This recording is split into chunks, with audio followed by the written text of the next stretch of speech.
Hey everyone, I'm Alyssa, an Indianapolis Colts cheerleader for the 2024 season, and this is Believe in Colts. Welcome back to Believe in Colts. I'm Lawrence Owen. With me, as usual, is my guy, Donald Thomas.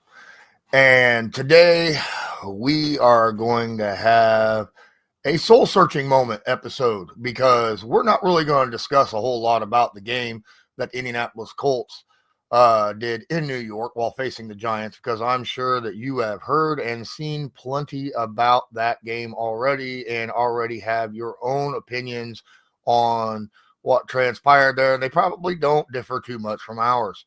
So what we're going to do in this episode is discuss what needs to be done so that stuff like this just stops happening on a consistent basis. Because I'll tell you what, Donald, this season, there has been more what the hell moments this season for the Colts than there was, oh my, did you see that awesome play moments? And that can't happen if you want to be a playoff team. And that's exactly what's been going on. So your general thoughts, not about the game, but Right. about the Indianapolis Colts this season, what you've seen, versus what you expected walking in. Yeah, here's the thing, man. It starts from the top down. And it's not going to get any better unless the top changes. And when I say the top, I'm talking about the top. I'm not talking about just starting the GM. I'm talking about the top. It has to change.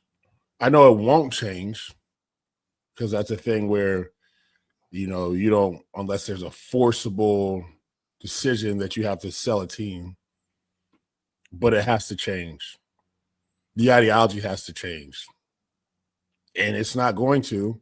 So unfortunately, just from the inside, being on the inside and seeing that, I know that it's going to take a very long time and a lot of stubborn minds for it to change. And so it's unfortunate, man, because there's something here that could be good, but because Irsay Jim is not in the right frame of mind to even be where he was when the Tony Dungy era and all that kind of good stuff, and now his daughter's taking over. It's not going to be the same because let's just be real. I mean, the man's barely hanging on. They're covering it up. His daughter's taking over, and it's a complete shit show. And until she decides that she is going to step aside and understand that, what does she know about football for real, and get the right people in there and find the right person and know the right people to put into the places that need to be put into those places, truly know and understand that, and not just some little, overprivileged kid that's grown up just running around a Colts facility thinking you know how to run a business like such as a NFL team. It ain't going to change, man. And it's gotten worse since, if you seeing the decline of Jim Irsay's health and his daughter taking over, it's gotten worse. I'll leave it at that for right now. Yeah, those are some strong words, and we'll talk about some other stuff, including what you just discussed, in just a moment. Before we do, I want to remind everybody that BetOnline continues to be the world's most trusted betting platform and your number one source for online betting. From the earliest odds to in-game live betting, BetOnline provides you with all the action and ability to watch games as they happen. With the largest selection of odds and everything from football to NBA, college basketball, NHL, UFC, whatever your favorite sport is, head to BetOnline today. And don't forget to use promo code BELIEVE. That's BLEAV for your welcome bonus on your first deposit. BetOnline. The game starts here. So I'm of the opinion, and I think you're right, I don't think there's going to be any major changes at the very, very, very top. Whether you believe there should be or there shouldn't be. This has been a family-owned business by the Irsays for a while, and I think Jim wants to continue that tradition, and I get that. Now, could they possibly, all right, still own, but maybe hire a CEO you know, that could be something that could happen, but I don't know if that'll even happen. If it does, it could be a while, like you're saying, that before something like that would ever transpire. I don't see it unless, like you said, we'd have to go through some, like, a lot of years are really bad years for that to happen. And a 7-win season, you know, let's say we lose next week, we're still, you know, it's possible to walk out of this and it's not a 3-win or 4-win season, you know, back to back years. You know, last year we had a winning season. This year we're going to be just under a winning season, just under a 500 season anyhow. And it's something that we're going to deal with, and as fans. Now, moving on down from that, there's been a lot of people out there that said that we need to move on from Chis Ballard. And as much as I like how he drafts,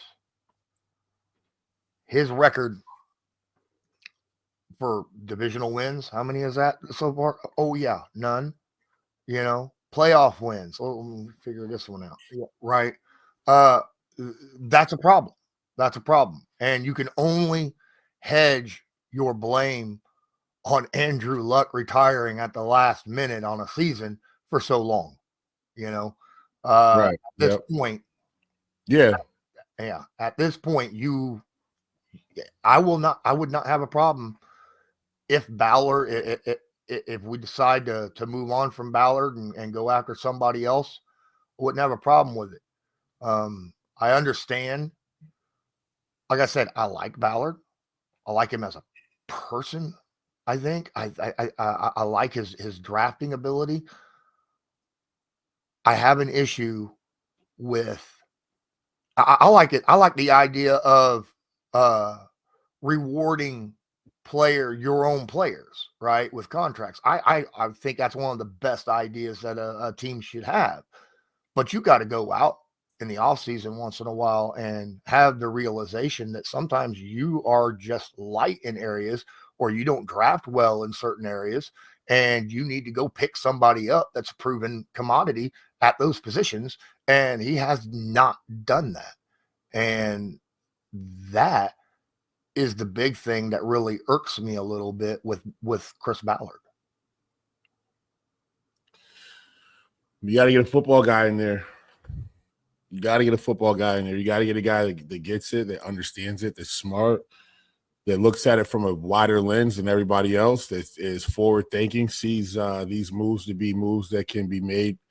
We're going to impact you down the line and really know how to develop players. It starts like that, man. And to be fair, to be honest, like, I hate to say this, but like, nothing's going to change unless the top changes. And as long as that does not change, the next GM, if there is a move, which there probably will be a move, just because that's the right thing to do. It's the right thing to save face and make it seem like it's you know what I'm saying? It's what everybody wants to see. But to be fair, you better get somebody in there that's going to be like, look, listen, Carlie, Jim, I need you to let me do my thing. Trust that I know what I'm doing. Let me hire the right people. I don't need you on the sideline with a headset on, with a clipboard. I don't even know what you're doing right now, Miss Irsay. I need you to go and be up in the box with dad and family and just be happy owners. Because until that happens, the next GM is just a puppet. And every move they make is going to be the same moves that we're going to keep blaming that Chis Ballard made, and we're going to be like, oh. It's frustrating as it seems and sounds, but it's the truth. You look at it from the standpoint of the Lions. Once the Ford family finally was like, look, listen, we got to get this thing right and get the right people in these seats and let them run this football team and get the right GM, VP, and the right head coach making the decisions. You see where they're at right now. The Colts don't have that structure. Dad, you're incapacitated. I got it from here. No. So if the next GM happens, if they don't get full say-so of who they are putting in place, from the head coach to the position coach to all the above. Nothing changes. It doesn't make a difference because someone who's not football minded is running the show behind the scenes. It looks crazy, but it's the truth. Like, you're like, so yeah, I get it. Like Chis Ballard, you know, he got put into a tough spot with Andrew retiring like that. 100%. Everybody knows that. Did you address the quarterback position the correct way? Absolutely not. Well, why didn't someone override those decisions and be like, yo, you're not running this thing into the ground? Because you were on board, because you don't know what's really going on and what you're doing. You're okay in these kind of things. Like, you're okay in this. You want to be all in the mix and you want to okay it. And now look where you're at. You just put Band-Aids on a situation that's blown up in your face. Now you're going to fire the man. You should have either got rid of him, say, hey, you make another decision like that, you're out of here. I don't care what we look like to the public eye, you're gone. And you hired Steichen, who the players never believed in. You mean to tell me, as a player, when I walk into the building, my head coach needs to be a freaking warrior? I need to believe that my head coach is the most badass person on the planet that will punch somebody in the face, spear them with no equipment on. If he were to be like in the game and he had to get it done, he's going to get it done himself. Or have that presence that he's just like an alpha male and he knows his X's and O's and he will get me ready for battle every single week in and week out. I believe every word that comes out of his mouth. And then I see a man like that. The players don't believe in the beta male. Let's just call it what it is. I walk in and I'm like, man, shut up, man. This dude, what the hell is it? Did he ever play football? What does he know? He's not believable. And that's in a lot of situations, like, you look at it. Look at the head coach, look at their personality, look at how they conduct themselves, then look at Shane Steichen. And you tell me what result you're going to get out of your players week in and week out. Let's be real. They walk over you. Jonathan Taylor walked over you. You guys allowed it. Now look at what the hell happened with that situation. The demise of the team started going down. You draft Anthony Richardson. He taps his freaking helmet. He comes out the game. You let it happen. You didn't address it right then and there because you don't want to get him upset. You want to handle it the right way. You let him back in. Right? The players don't believe any words you're saying. You're not an alpha male. You're not the perfect fit, the right fit to lead men. You got to be a leader of men before anything to become a head coach of any professional team. A leader of men, and you're not that. And you guys hire these people that are not leaders of men. Eberflus, all these freaking carousel of dudes. It's a joke. So it's the players, you can put it on the players. Put it on them because they got to go out there and perform. But at the end of the day, like, they are still just workers. So get the right workers with the right hierarchies, the right personalities in the room. You guys just freaking just draft anybody who thinks going to help for a short term. You bring in the wrong freaking vets. You're paying the wrong players. It creates a whole terrible culture. And then your leader is some beta male running around that you got no faith in. So what do the players do? They walk all over you. And then the top of the top, they don't freaking know because they never really been in an NFL locker room or played on an organized team to where they know how it really should go. So they're just freaking running around with little puppets down there like, I got an NFL team here, put this guy here, put this guy here. No, it doesn't work that way. It's a complete joke. So until we fix it, we really look at the problem, we can sit here all day and point it. We can talk about EJ missing tackles. We can talk about Jonathan Taylor this. We can talk about the offensive line here. We can talk about Anthony Richardson. We can talk about the tight ends sucking this year. We could talk about the DBs giving up busted plays. I'm sweating now. So I'm really sweating. Yeah, I see you. I'm gonna double down a little bit what you're talking about on Steichen here. With as most of you know, a former Indianapolis Colt has got a pretty big platform. In Pat McAfee, discussed obviously at length, first on a tweet and then on his show about how too much stuff happens on this team that doesn't happen on a good team, right? People being late, people not doing their proper rehab, people not putting in the right amount of time into preparation and all sorts of stuff going down. And when Steichen was asked about that, in an interview earlier this week. He said, well, that's an in-house thing. And sometimes people are just late, and sometimes this and sometimes that. And that was a bad answer. That was a straight up bad answer, because when he got first hired in, the first thing he talked about was accountability. And I'm sorry, the NFL is a job, right? And any worker has to be accountable for their actions. If you're late to work, you get docked, you don't get paid, stuff of that nature. Same thing, should happen in the NFL. How many times have you seen where a good team, let's say the Patriots, right? Patriots walk into a Super Bowl. One of their star players is late for one of the meetings or practices, or so, I can't remember exactly what it was off the top of my head. He didn't play that Super Bowl. All right. That's the kind of accountability that good teams have. Okay. And it didn't happen one time or two times or even three times this year. It seemed like every week somebody else on something else was going on that you look at and go, that shit shouldn't happen on a good team. And then you hear like DeForest Buckner. I love DeForest Buckner. He's like, well, we nipped everything in the bud as it happened. But the problem, in my opinion, was it shouldn't have been happening from the get-go, right? Not just the coaches, the leadership of the players, the team captains, those guys with the C on their jerseys, right? They should be there also and be like, this can't happen. All right? That's why you're a captain. Not just that, but you got to be able, the captains have to go and talk. They're the ones that talk to the coaches, right? When something goes down with the players, communication between captains and coaches, or players and coaches, are through the captains most generally. And unless it's your position coach, right? But the captains have to step up and do their job properly, along with the coaches. And accountability has to be team-wide. And I just wasn't seeing that this year.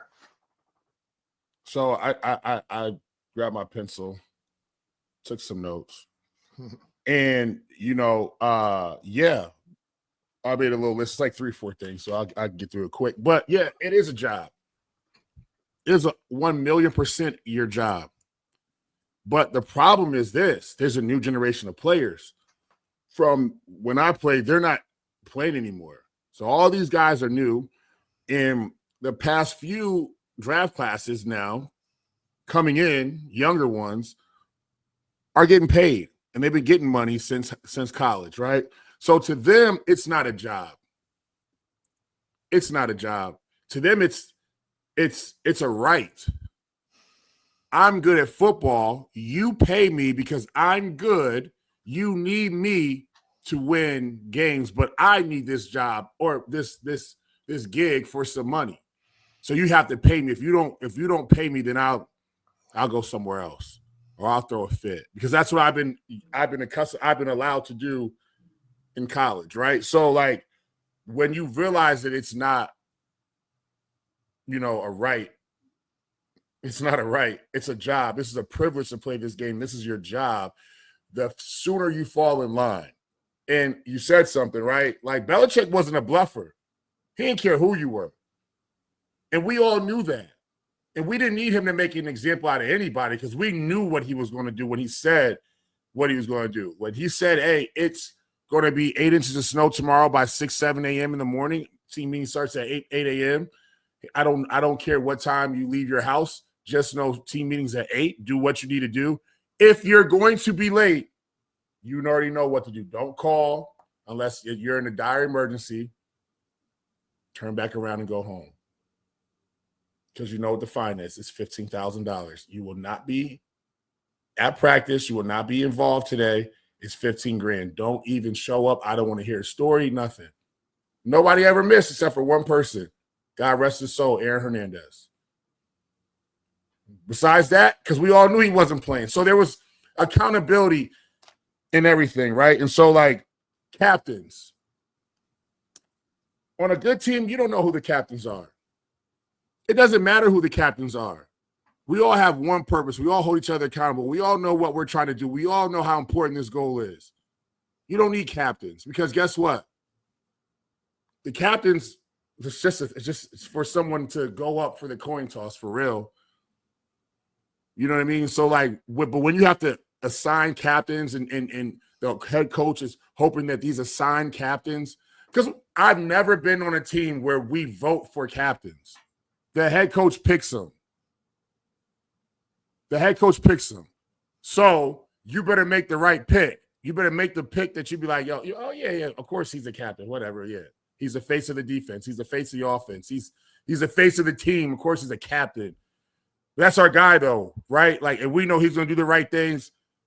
But at the end of the day, like, there's too much of nobody. It's just not. It's too many Chiefs, not enough Indians with the Colts, right?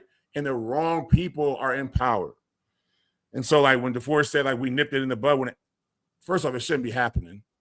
Second off, why are these things happening? Because nobody's afraid of Shane Steichen or nobody's afraid of the consequences. Nobody's afraid of anything that's going on in the building. Because you already know, we've seen it. We've seen him walk. We've seen Jonathan Taylor walk all over him. We saw how that situation ended up. We've seen how AR freaking pulled the most historic move in NFL history for bonehead, plays or whatever you want to call it. You see how he handled that. You see how he handles everyone else that comes late or treats guys differently and all that. So I'm not worried about it. I'm just coming late now. I'm missing. It's all right. It's cool. I'll be here when I get here. It doesn't work. A job, you get in trouble for being late. You can't show up late. You get your pay gets docked. You get written up. You get warnings. You get fired. When there's no repercussions, guys just do whatever they want, and that's what we're dealing with now here with the Colts. But at the end of the day, you can blame the players, but do you blame a bad kid because he's bad because of you blame the parents or that kid just wired to be bad? Let's look at the situation in the household. Does he have parents? Who are they? How are they parent? What are the rules in his household? Now look at another household, parents or a mom or whatever. They put down the fear, the wrath of God into that child. If you mess up, you got consequences. It's no different. It has to be that way. Like, we already knew, like, our head coach means business. He means bit. When he says these are the rules, if I break these rules, I will be out of a job. He means it. He knows that he can win without me. These guys don't believe that. You need me to win. Belichick was, I don't need you for nothing. I don't even need you to be a janitor in the building. I can replace that guy too. You know what I mean? And so when guys understand that, you fall in line because you already know, hey, we're here for no nonsense. Let's get our stuff done. We could be assholes whenever we leave the building and freaking go in the off season. But right now, we all got a common goal to complete, period. We don't need no captains. We don't need the position coach getting on us. We don't need, we know what it is. We know that we need to be here by 8 o'clock. We know everybody needs to be here by 7:30 in the parking lot, ready to go, in the team meeting room by 7:55 seated. Nobody's missing. We're not even worried about it. And guess what? Somebody is missing. Guess what I'm doing? I'm hopping in the car. Where you at, bro? I'm about to come by and pick you up. You stuck in the snow, whatever. Hey, I got you. Let's go. That's team. That's accountability. They don't have that. I'm telling you right now, like I told you before, the plane tickets have been bought for Cancun. Them plane tickets have been bought for the DR. Them plane tickets have been bought for Colombia, for Vegas. They've been bought. They ready to go. They minds on that margarita. I ain't got time for this. This is a joke. What are we playing for to get knocked out in the wild card round? I don't care about that extra little playoff check.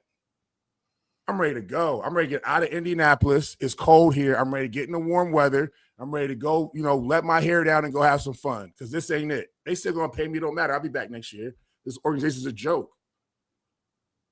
This ain't a real job. Guess what, brother? It's here today, it can be gone today. They don't need you, but they don't believe that because there's no repercussions.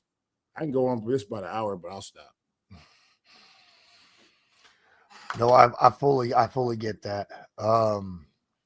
Where you're coming from on this. And look, it sounds like to me what you're saying is in today's NFL, taking in consideration everything you said in this episode, it sounds like in today's football world, where kids coming out of college who are already used to making money, and as you say, they feel like it's their right, you absolutely have to have a head coach that is there to set somebody straight right from the get-go. As soon as they step into the building for the very first time, or even on the phone when they're like, or, before they're even drafted, during their pre-draft interview process, right? You come here, this is what's expected of you, period, end of story, in order to set things a certain tone initially. That way you don't have to worry about as much what has been happening in the Colts and outside the Colts facility, let's face it, all the way around, all the time. Are you a Vrabel guy? I see a lot of Colts fans out there talking about they like to maybe hire Mike Vrabel since he's out there and available. Is that somebody you feel like would be a good fit for the Indianapolis Colts? Yeah, I think a former player, tough-nosed, hard-nosed guy that's going to, be real and raw with the players.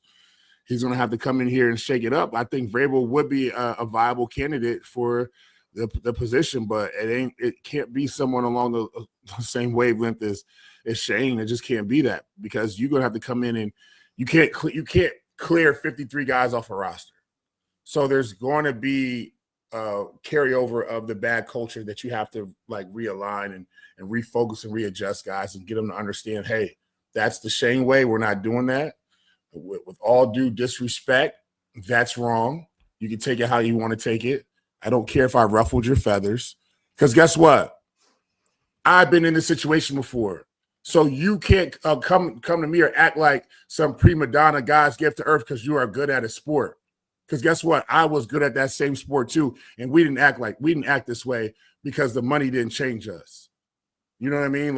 And that's the problem now with all these guys getting the money. And listen, I got paid, so I'm not talking about the money situation. I'm talking about when guys lose sight of what's important and why you're doing this, right? That's what I'm talking about, because the money blinds you from having it from such a young age, right? And then the game has gotten softer with guys getting rewarded quicker and faster, and they ain't really done nothing. You know what I'm saying? So it's not as oh, okay, well, I got to grind for this or whatever. I'm still the same person. Now you got prima donnas now that I got a sore back, so I can't play. Sore back? What do you hurt from? That's going to ride? No, that's not riding. Hey, man, either you're in or you're out. Vrabel's a guy that'll do that. Either your back sore. Brother, my back was sore my whole career playing. I'm still out there. I will say that Steichen said in that same interview for a couple days ago that he said that he spoke out wrong, that it was serious, strong back spasms is what he was having. And I'm like, if you're going to say soreness is different than back spasms, okay, if you got really bad back spasms, that's understandable. But you're sore, so you're wondering, Lawrence, did he undercut something, or is he overcutting it now? Lawrence, if you have back spasms, that will be in the injury report saying back spasms. Anybody who's had back spasms, that's what it's going to say. So if that's the case, put it out there as back spasms. Yeah. Don't say that's what I'm saying. Don't insult my intelligence. Everyone's at the water cooler talking about it at work. Everybody's on the phones. Everybody has, social media. We all talk. We all read stuff all the time, 24 hours a day of information. And you're going to sit here and tell me you misspoke? Yo, I'm tired of you even speaking. How about that? Let's start there. Don't speak anymore. Just you get your stuff after next week and you go be a coordinator somewhere. Go be a coordinator somewhere where we don't have to ever see an interview from you, hear about you. We can just forget that you're in the league and you're just coordinating somewhere. Because guess what, brother? This ain't for you. You in front of the camera, you answering questions. See, that's the problem. That's the problem too with people when you hire a head coach. It's not just for X's and O's. It's not just for to get the guys going the rah-rah. It's not just for a face. It is for everything. It's for the interviews. It's for how you handle situations. It is for, day-to-day operations. It's for you being an extension of the GM and their ideology and their culture they want to, change here on this team. But when you get a guy like that who just doesn't freaking get it and sits there and you misspeak on a situation, you already know this kid's been getting slaughtered all year by the media. And you throw him under the bus to get slaughtered more to say he has a sore back and you don't give him a chance to really clarify it. Now you misspoke. Bro, come on. This is just because now you make people hate the kid even more. He was playing well. He showed that he's all in. He was playing a little bit better. I know he threw the picks, but we see a future in it. And now he has a sore back and he's out. And now you're like, man, forget AR. He's got a sore back. This kid's soft. Yo, you handled it. No, you handled it wrong. You didn't even speak. Say, I'm an idiot. I messed up. I should have said exactly what his diagnosis was. I know that we're not playing for anything. Or I know that, us putting him out there in his condition wouldn't have been conducive as he's been struggling all year. So him having this back situation, I didn't see that being a good fit for him to go out. Say that. Don't say the kid has a sore back and then he doesn't play. Sore? This man's making millions. Nobody wants to hear about him being sore. And we're tired. People are sore. People are sick. People can't, and they still got to go to work. Nobody wants to hear about sore. And don't make a fraction of what he's making. So let's be real, not lose sight of what's real here. Yeah. And this isn't the first time that many people believe that he has hidden information. We'll say that about players, even Anthony Richardson, right? When he was benched, he said they were making the change because they felt Joe Flacco was the best chance to move forward. And I honestly believe that Anthony Richardson was benched because of Anthony Richardson, right? And probably his tactics, especially the tap out, all the stuff that was leading up. He even came out and admitted it later, right? A few weeks later, saying that, it was about his preparation and the fact that, he wasn't taking the job as seriously as he needed to, things of that nature. It comes out later and then you're getting this again now, with the whole soreness and spasms. That's not a good look for anyone who is the face of the team, the head coach, the leader, that everyone has to rely. And he keeps saying, well, we're trying to keep things in-house. As soon as you say it on media, it's no longer in-house. What are you talking about? Right. Okay. Yeah. Because in-house never comes out. Right. Okay. Ever. Right. I mean, my goodness. So this whole trying to keep it in-house is a bunch of BS, in my opinion, because in-house, you never even know about the in-house stuff ever. So what's the point? It doesn't get out. It shouldn't. No. It should never get out. So so that's another thing. How can I trust you as a player with the information that is going on between me and you that we had this conversation in your office? You told me how you're going to handle it, how we were going to handle it as an organization, and then you go out and as soon as you get in front of the camera, you're like a deer caught in headlights, and you just blurt out everything that we discussed in private. And so now, just so that you can have something to talk about and try to clean it up, now you want to say you handled it incorrectly, you mishandled it. Here's what the real story. Nah, man. No. You don't know how to handle situations. You don't know how to take care of the players when it comes to that. You don't know how to protect them. So how can I believe and trust in you and go out there and really fully fight for you or for this organization? Because at the end of the day, I don't talk to the GM every day. I don't talk to Carlie Irsay every day. Nobody sees Jim Irsay. You know what I'm saying? So I'm dealing with you.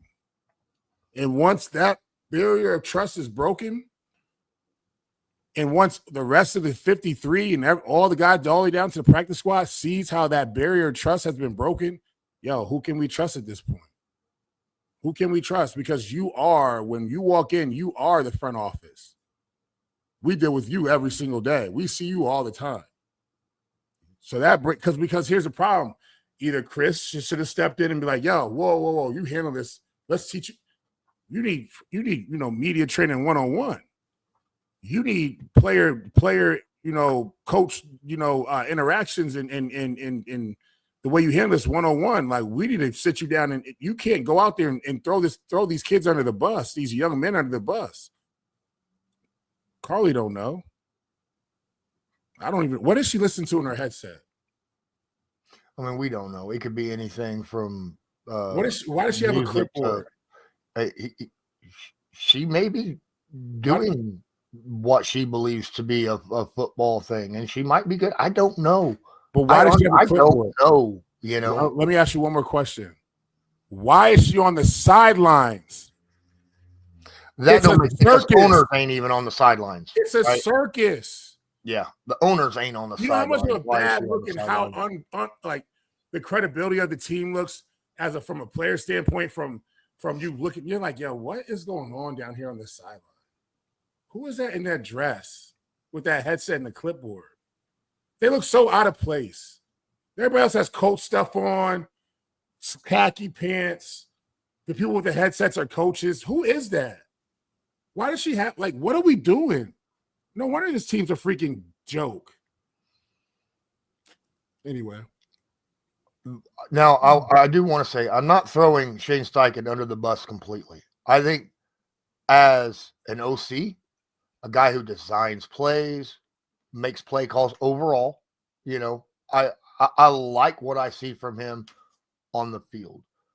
But as a leader of men, I don't know if that's that. I mean, that was why Reich was let go, right? Leader of men situation, And, well, with Reich, it was also he couldn't juggle everything, do the play calls and do game situation stuff and, all everything together. And Reich was a former player, right? Quarterback at that had to juggle a lot during his career as an NFL player. But not everybody's cut out to be a head coach, right? A coordinator is way different than being a head coach because there's so much more on your plate. So I'm not trying to throw Shane under the bus completely. I like Shane in a lot of aspects. Yeah. I mean, that's a big ask to have someone be a head coach. You're overseeing a game, a team, and to call a side of the ball. That is a lot. And so, there's not many that can do it. And you'll see that the more successful ones are the ones that delegate, and I will regulate. Because it takes a special skill to do both. And if you are going to step into a head coaching role and either, come in with that role as OC/HC, you may be ready for that. Or if you say, hey, we fired the OC or the DC and I'm going to be calling the defensive offense this year too, you better be ready for that because it's a lot to manage both. I could never imagine just as a player, coming off the sideline and you don't have time to really go over to your unit to be like, yo, what's going on? Because I'm still got to manage the game too. Cause either, and I got to rely on the position coaches to handle it and relay back to me while I'm watching the defense go and make sure that it's just too much in my opinion. And so I think the Colts missed when they did that because it's you missed the part about what you said, leaders of men, being able to manage a team. Did you hire him to be an OC or did you hire him to be a HC? Mm-hmm. I think you hired him to be an OC because you want to just fill the head coaching spot. What's Jim-Bob's job? He's supposed to be the OC, but what's he actually doing? Because because and he was a well-respected play caller and all that, before that's why he got hired.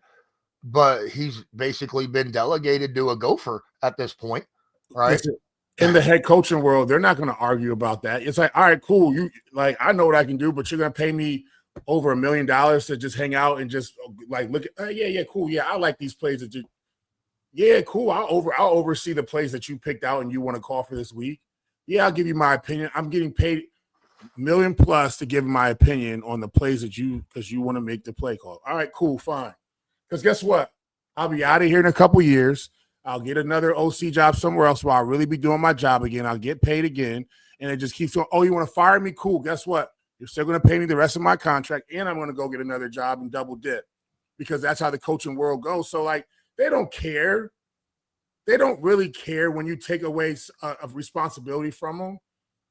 You know what I mean? Like, I'm just telling you, man, like, and I'm not knocking the coaching, the mentality. That's just what it is. But you just got to make sure you put the right people in place. And that's all I'm saying for Colts fans for next year. It's got to start from the top down. I know that the Irsay situation is not going to change, so we can go ahead and just chalk that up. But, you know, Ballard's probably going to be gone. It is what it is. It has to happen because there's got to be a scapegoat. But if Steichen doesn't go, then listen, I'm telling you right now, nothing changes for real, because you still got to have someone that's going to deal with these guys day to day and be leaders of them, and this ain't it right now. Yeah, we're over 40 minutes, and we didn't get through half of what I wanted to discuss because we got really focused in on a few things, which is cool, which means, you know, we really dove in deep into certain aspects. We'll continue this maybe later this week or something to continue on what some of the major changes for the Indianapolis Colts should be, our opinions on stuff.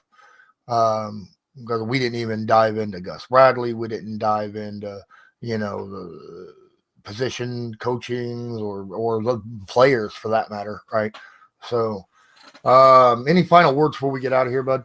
No, I mean, hey, it was a disappointing outcome this year. Mm-hmm. But I think from what we talked about today, can kind of like, and it's not something people don't know, but like it's shedding light on the situation of the product that you see out on the field and the reasons why.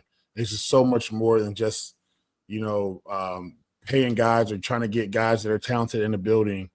It's just so much deeper than that. That's why, like, when you look at good teams, you got to study them and see how they're organized and how they're ran. And so I think the Colts need to start doing that more, get off their high horse and prideful nature and really say, why are other programs successful? Why aren't we that? And let's start trying to emulate that and just get the right people in place. But yeah, man, it goes all the way down to the players. It does, but we will get to all of that and we will dissect it all. I think it's important.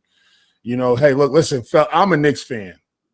I know the Knicks are playing well this year, but I've been a loyal Knicks fan. I have never left their side through the ups and downs, a lot of more downs and ups, and these are things that have to happen. And you see the Knicks, you know, a few years ago got Worldwide West in place to start, you know, making some changes in roster moves and ideology of the team, and you see where they're at now, sitting, you know, second or third in the East and you know, a good team. So it's going to take time. It takes time to change a culture, change all of that, get the right personnel in there from, you know, coaching and all that, all the way down to the players. So, you know, you just got to ride the wave. And this is the beauty of sports. It's never going to be, you know, always great. And the frustrations lie because of certain things, but it'll get better. It's not as bad as the Cleveland situation, a Raiders situation. It ain't that bad. Like, it's bad, but it ain't that bad.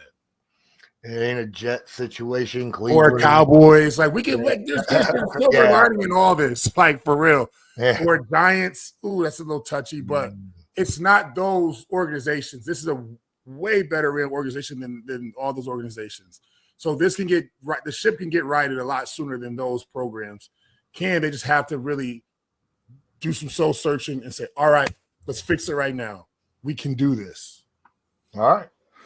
Well, that's going to do it for us for this episode. And my name is Lawrence Owen. And that's Donald Thomas. Don't forget, if you're watching this on YouTube, please smash that like button, hit subscribe if you're not subscribed, tag that notification bell so that you are notified next time we go live or upload a video. If you're listening to this on an audio podcast, please share it and leave a rating. Very much appreciate that. And until next time, this was Believe in Colts, brought to you by Bet Online. And as usual, go Colts. Go Colts, baby. Do you believe?